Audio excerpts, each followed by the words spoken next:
Kacang Gajah.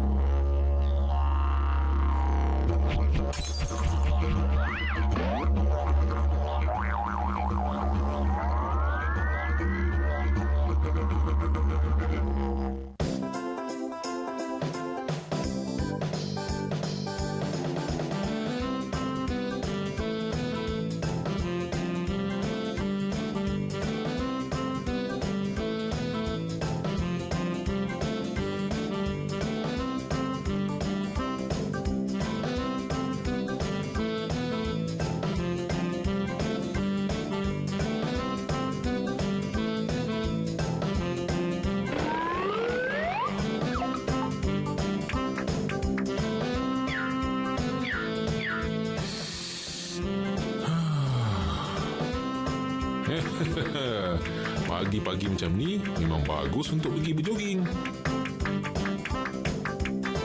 Barulah badan cergas, otak cerdas. Bila badan sihat, barulah nampak segak dan tampan.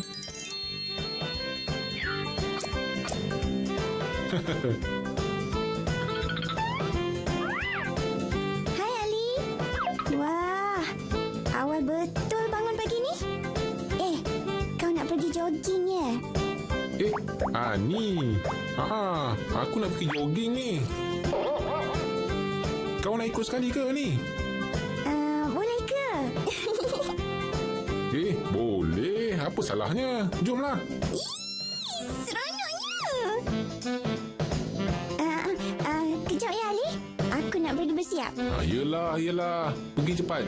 Aku tunggu kau kat sini. Okey. Tunggu aku ya.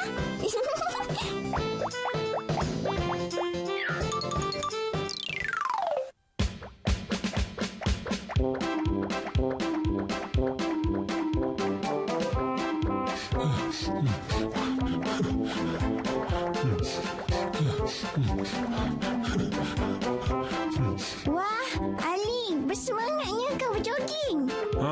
Mestilah. Barulah berbaloi jogging.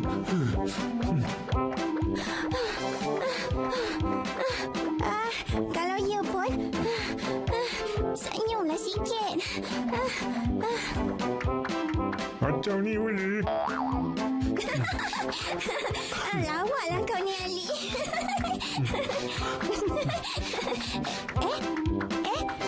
Ali, tunggulah. Alah, tunggulah Ali. Sampai hati. Pantas ni. Apalah kau ni? Macam tak makan je.